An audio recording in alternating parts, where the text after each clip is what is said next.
Gracias por escuchar nuestros audios y podcast en RTVE Play Radio y en nuestra aplicación móvil de RNE.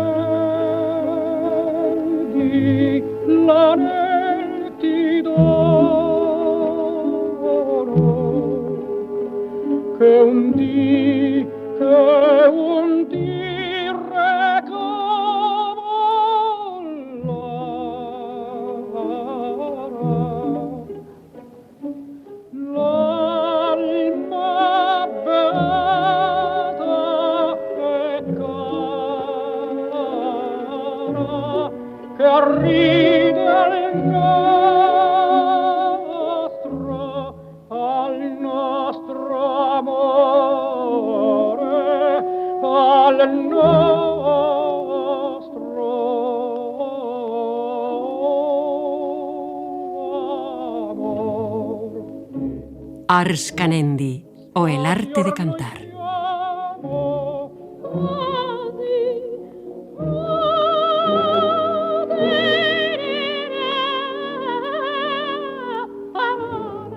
Un programa realizado y presentado por Arturo Reverter.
Muy buenas noches, señoras y señores. Estamos aquí de nuevo en Ars Canendi. Pasado el verano, acometemos nuestra temporada número 23, y ya son años. Les damos la bienvenida a su programa, el programa de las voces, el programa del canto, el programa de las comparaciones, para iniciar esta nueva temporada 21-22.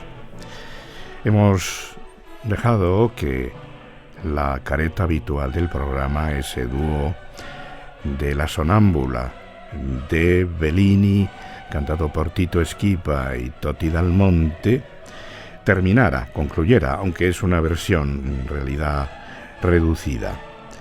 La música es bellísima, ya saben ustedes, y muchos oyentes nos han preguntado más de una vez de qué música se trataba. Bien, ahora vamos a empezar el programa de hoy. Vamos a comenzar esta temporada con Schiller.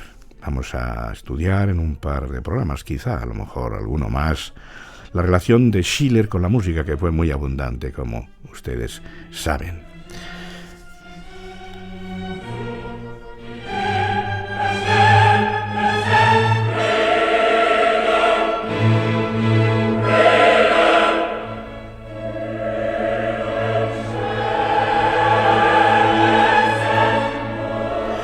ya habrán adivinado que lo que está sonando ahí de fondo y ahora en primer plano es la Oda a la Alegría de la Novena Sinfonía de Beethoven, que es una de las músicas que siempre conectamos y relacionamos con el poeta alemán. Realmente Schiller fue uno de los literatos más significativos del incipiente romanticismo alemán, adalid del movimiento Sturm und Drang, tempestad y empuje, que reunía e impulsaba las ideas provenientes del oeste y que habrían de estar en el origen del iluminismo, emanadas del enciclopedismo, de la ilustración y fuente de las que cristalizaron en la alternativa Aufklärung. Aquí trataremos de pergeñar un resumido cuadro de algunas de las obras musicales más importantes derivadas de textos del poeta de Merbach, que no era ni mucho menos, ni siquiera melómano, como sí, y además arrebatado y conocedor, lo era Goethe. Sus ideas sobre el arte de los sonidos no dejaban de ser sorprendentes, sobre todo estudiadas a día de hoy. Seguían al respecto los presupuestos kantianos, aquello de que la música era un bello juego de los sentidos. El creador de la Oda a la Alegría se circunscribió voluntariamente al problema de la utilización teatral de los sonidos como inmediato y eficaz medio expresivo de los estados de ánimo de los personajes.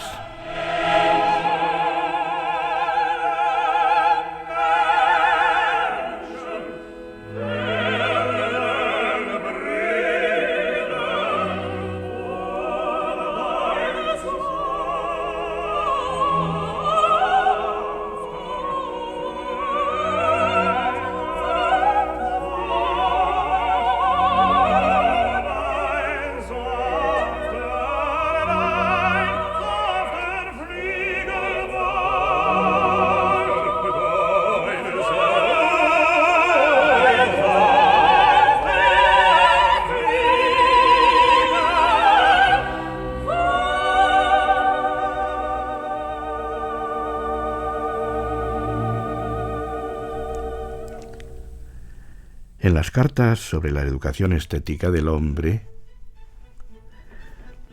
de 1795, las raras consideraciones en torno a la cuestión bucean acerca de las diferencias entre materia y forma, que son el reflejo de las dos naturalezas del hombre, tesis defendida ya por Kant. El instinto sensible, materia, quiere ser determinado, quiere recibir su objeto. El instinto formal quiere él mismo determinar, quiere producir su objeto. El instinto del juego se esforzará, pues, en recibir como si él mismo fuera el productor y de producir como si aspirara a recibir.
Novena Sinfonía, Oda a la Alegría, Cuarto Tiempo, una página que en estos últimos días y semanas ha sonado más de una vez en Radio Clásica, aunque no en esta interpretación ya antigua, dirigida por Arturo Toscanini a la orquesta de la NBC, con los solistas siguientes: Eileen Farrell, soprano; Nan Merriman, mezzosoprano; Jan Pearce, tenor; Norman Scott, bajo; y el coro Robert Shaw.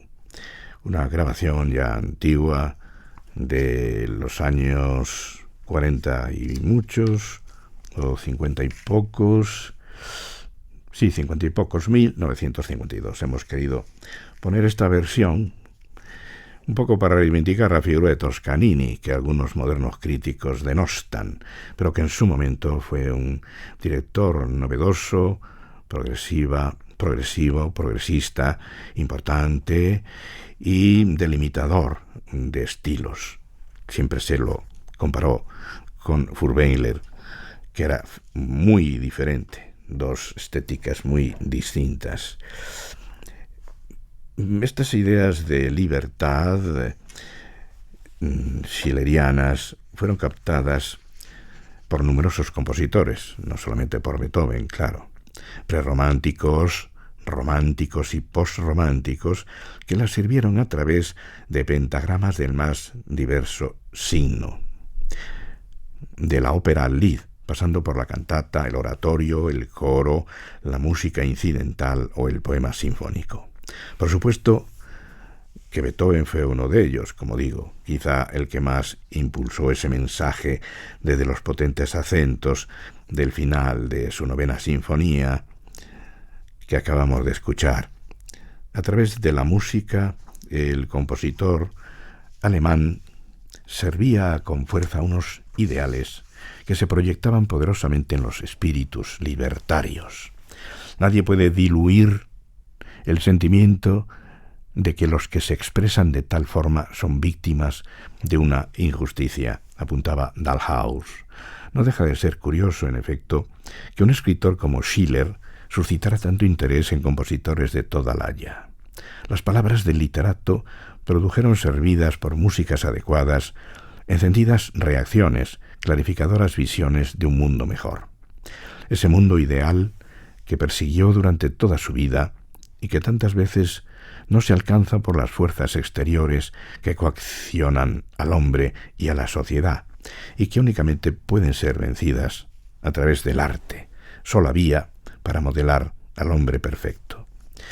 Es en el mundo del Lied donde encontramos trasladadas en mayor y mejor medida las ideas purificadoras del literato suavo, bien que algunas de sus propuestas adquirieran una dimensión y una intensidad no exenta de retórica según los casos, más importante en la ópera, a la que se llevaron varios de sus poderosos dramas. Estudiaremos ese campo con alguna excursión a parcelas aledañas para extendernos en torno al mundo de la canción en próximos programas. Sin duda, en el terreno lírico, el compositor más relevante fue Verdi, que escribió varias óperas sobre palabras de Schiller.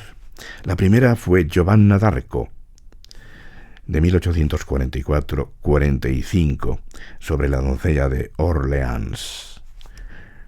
Vamos a escuchar ahora precisamente de esta temprana ópera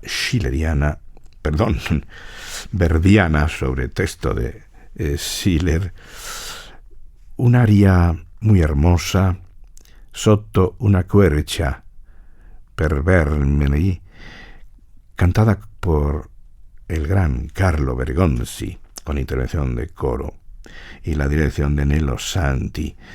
Escuchamos un sereno recitativo y un canto muy bien perfilado siempre por Bergonzi, con una delicadísima fermata final.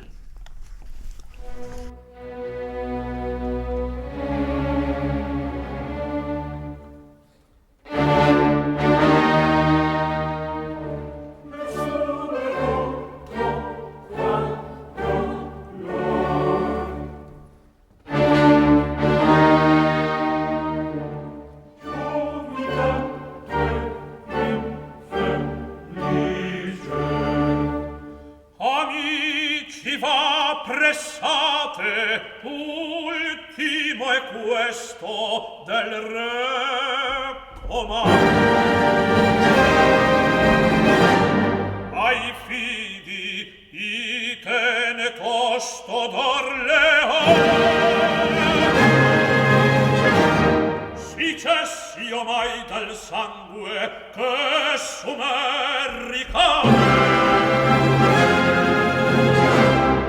Ripongansi le spade e sul mio trono avito seggalan glicare.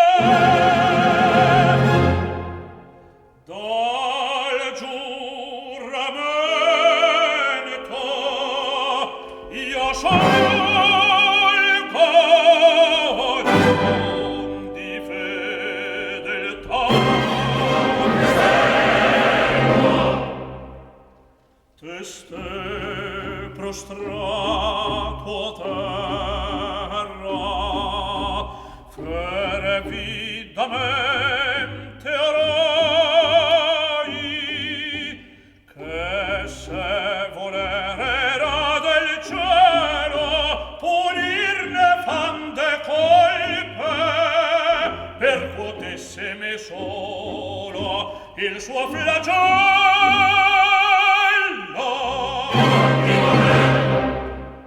Trascorrere m'intesi, ignoto senza per le vene, un deceso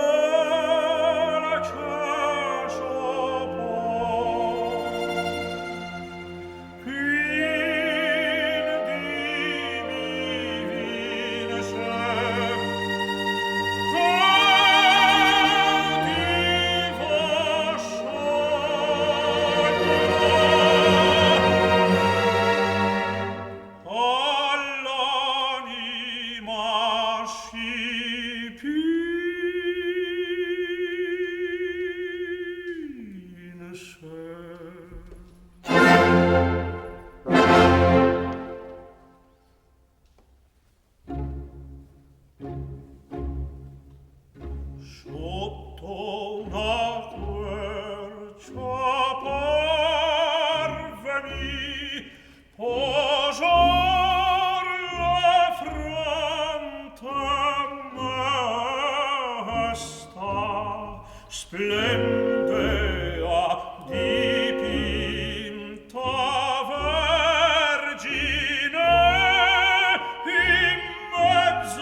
bellísima aria de juventud de Verdi en esos años de galera. El Delfín de Francia, Carlos, canto a su amor, a la Virgen, a Juana, que desde luego no está por la labor, como sabemos. Al final se sacrificará en la batalla. Vamos a repetir este final, esta fermata final tan hermosa, cantada, delineada primorosamente por Carlo Bergonzi.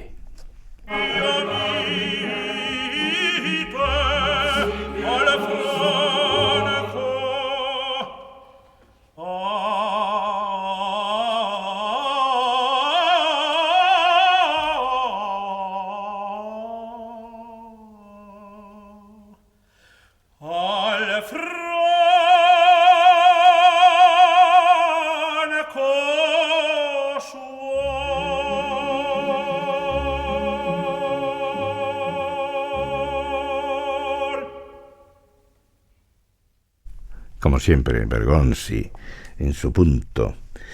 Grabación ya de los años 70, no era joven ya el cantante, pero todavía tenía esa línea de canto y también esa voz, también puesta, no bella, pero perfectamente emitida y controlada. El libretista, el que adaptó el texto de Schiller a esta ópera verdiana, fue Temístocles Solera. Y otro libretista, que fue Maffei, fue quien adaptó Los bandidos de Schiller en la ópera I Masnadieri de Verdi de 1847, que es la segunda de las que el compositor sirvió.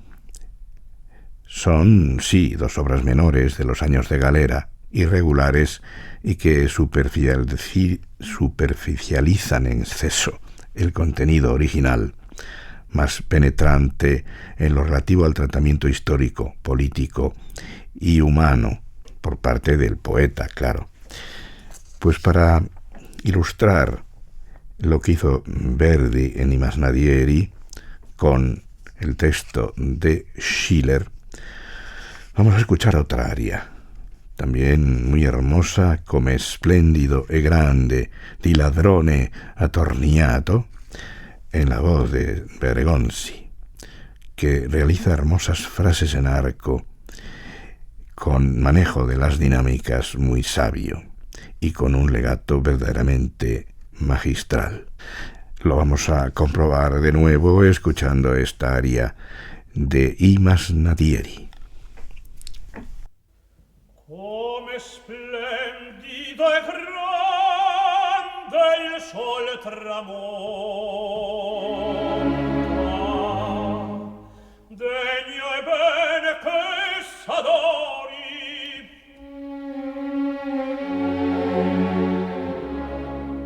In questa forma cade un eroe.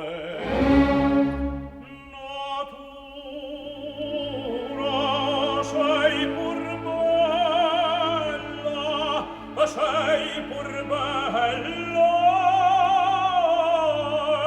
e stupenda, ed io deforme, orribile così, tutto è qui riso.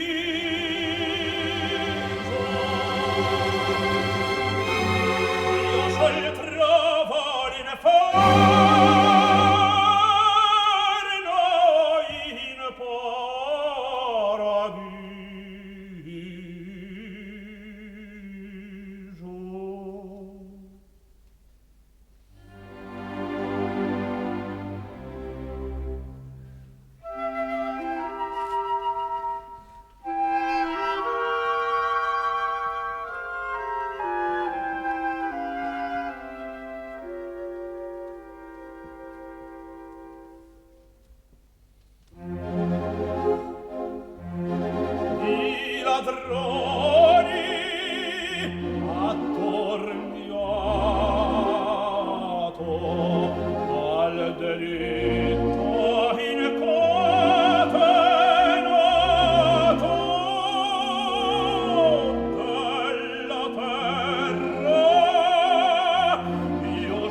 Muy bien, don Carlo Bergonzi, que interpretaba también aquí, ni más nadie era otro personaje llamado Carlo, en esta muy bella aria tan excelentemente cantada. Vamos a repetir esta hermosa frase en arco, empezada en piano, que era una de las señas de identidad del arte canoro de Bergonzi.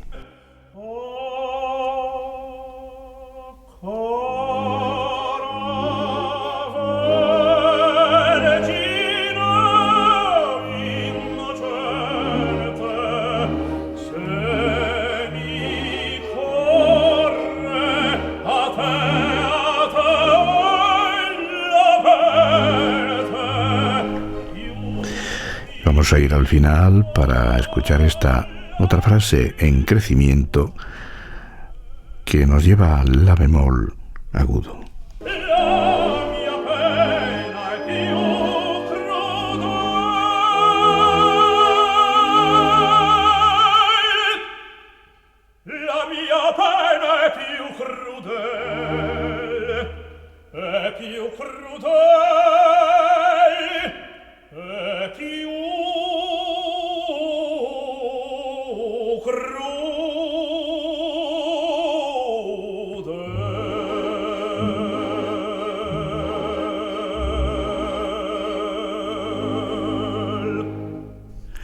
Los bandidos de Schiller sería llevado a la ópera también, pero muy posteriormente, en pleno siglo XX, en 1976, por Gottfried von Einem.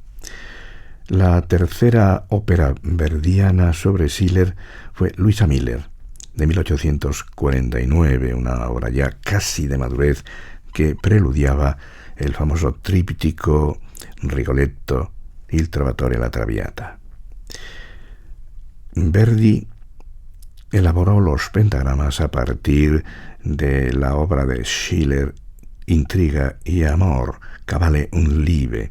Fue un punto de inflexión en la carrera verdiana que empezaba a alumbrar un nuevo lenguaje. El acto tercero es magnífico, conciso, enjuto, lapidario.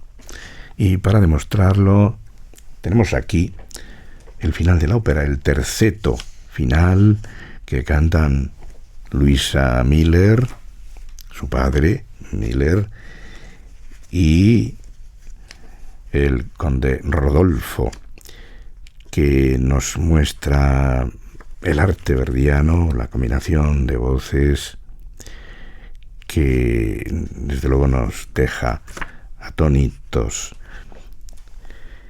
Y lo vamos a escuchar en una versión famosa, grabada en la RAI, en Roma, en 1951, en vivo, por la soprano norteamericana Lucy Kelston, que fue famosa durante unos años en Europa, por el tenor ya mayorcito en esa época, Giacomo Lauri Volpi, y por el barítono hoy poco recordado Scipio Colombo.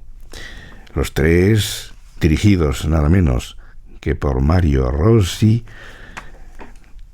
nos exponen este trío final, este hermoso trío final, con la muerte de Luisa Miller.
Voces penetrantes, sin duda, las de Giacomo Lauri Volpi y Lucy Kelston en este final trágico de Luisa Miller de Verdi.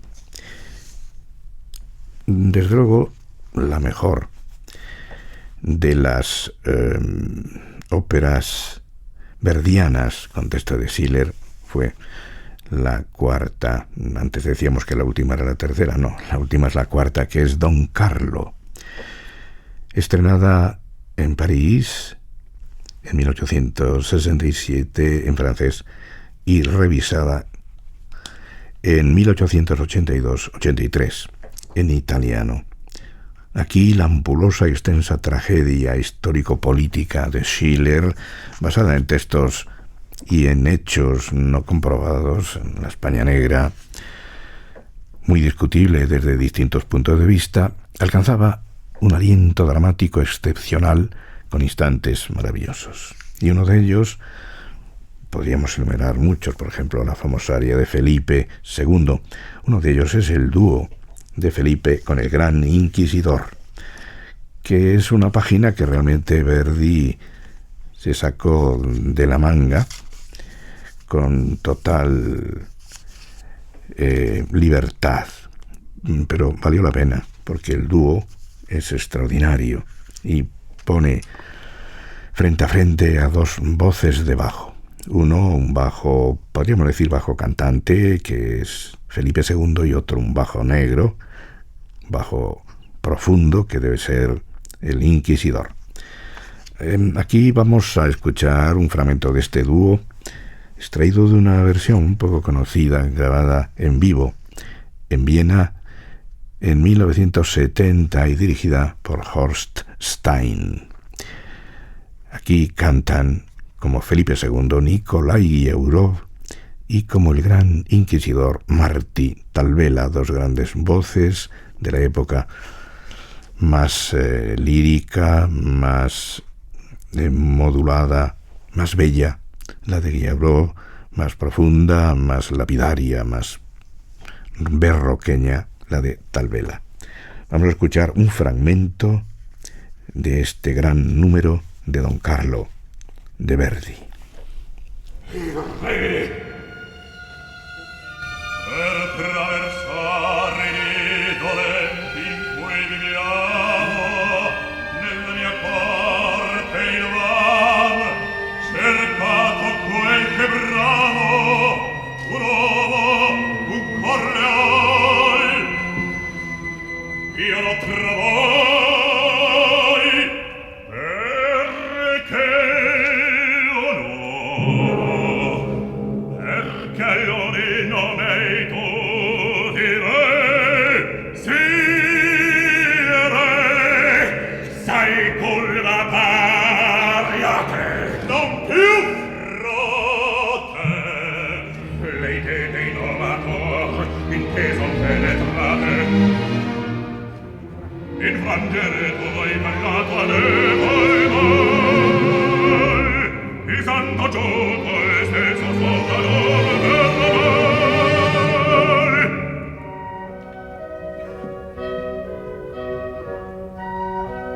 ritorna il tuo dover, la chiesa non che spera, a chi si pente può offrir la veria intera. Ma te chiedo il Signor di cosa mai vorreste consiglio di te, e già sei a ti stesso io giuro Dio, alzaresti presto il grande inquisidor del tribunal supremo.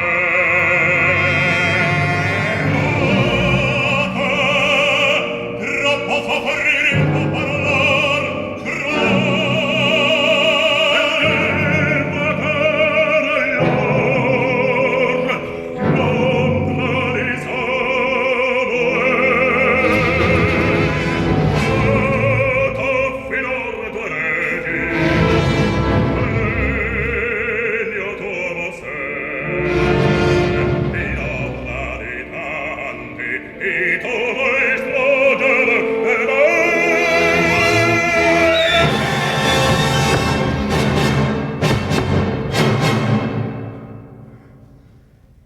perché mi trovo io qui? Vuoi il re da me?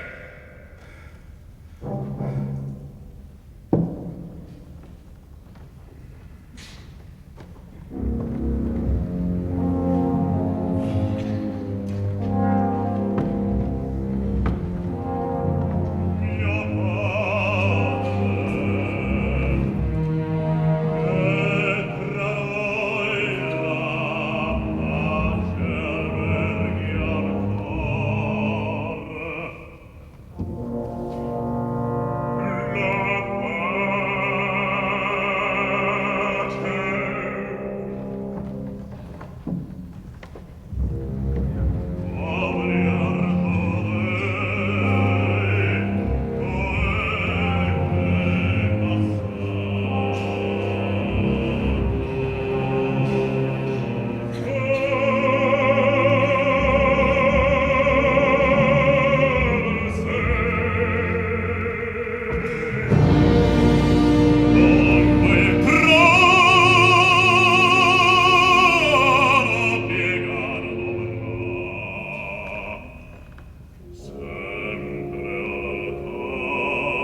dúo necesita efectivamente dos grandes voces de bajo, como estas que acabamos de escuchar en esta versión grabada en la Ópera de Viena en 1970 con Guiauró y Talvela, dirigida por Horst Stein. Cantaban la versión italiana que Verdi llevó a cabo en los años 82-83 del siglo XIX, con una revisión del texto de Gisland Sony. Vamos ahora a escuchar de nuevo el final, esta parte final del dúo, para apreciar ese formidable fa agudo de Guiauró, que inmediatamente se traslada a la octava baja para dar un fa grave, un fa 1, digamos emitido con su voz de bajo cantante, no de bajo profundo, pero aún así resulta muy audible esa nota grave.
Es admirable cómo Verdi funde los distintos episodios del dúo y cómo remata con esa frase final de Felipe y antes con esa música sombría, lóbrega, ondulante, grave, que describe los andares bamboleantes apoyado en un bastón del siniestro Gran Inquisidor.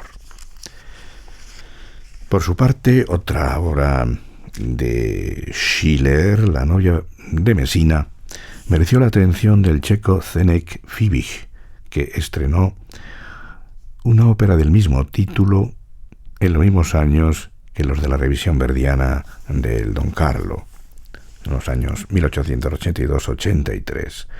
Fiesco, otra obra schilleriana, fue llevada a la escena en 1866-68 por Edouard Lalo, con el título de Fiesque. Aparte de Verdi, La doncella de Orleans atrajo a otros operistas, está Giovanna d'Arco, Emile Nikolaus von Reznicek, por ejemplo, en 1886, y Piotr Ilich Tchaikovsky, 1879, revisada en el 82, esta es más conocida.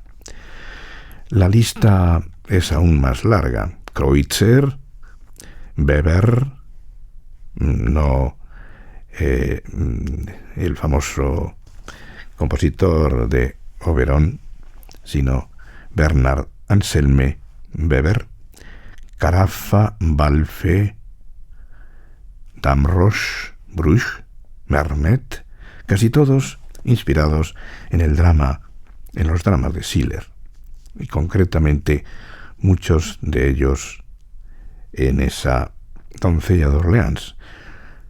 Lo hizo también Giselle Klebe en su Mädchen aus Domremy de 1976. Saverio Mercadante, por su parte, puso música también al Die Räuber, a los bandidos, con el título I Briganti, estrenada en París en 1836. Lo harían asimismo el citado Klebe en 1957. Autor desconocido para nosotros en la actualidad, Augusto von Aldebur y Jaromir Weinberger compusieron sendas óperas sobre la trilogía de Wallenstein, estrenadas respectivamente en 1865 y 1937. Este drama schilleriano llamó mucho la inspiración de otros, que le dedicaron diversas músicas incidentales y poemas sinfónicos. El más conocido es el de Friedrich Smetana, El sitio de Wallenstein. Recordemos a Smetana como el famoso creador de la ópera Novia vendida y del ciclo sinfónico Mi patria. Pues del sitio de Wallenstein, de Smetana, vamos a escuchar un importante fragmento, la segunda parte del poema sinfónico, y lo vamos a escuchar en una antigua grabación, pues como de 1943, dirigida por el gran Rafael Kubelik. No es el sitio de Wallenstein, más bien podríamos decir el campo de Wallenstein. Es una interpretación, como digo, de 1943, con Kubelik al frente de la Filarmónica Checa.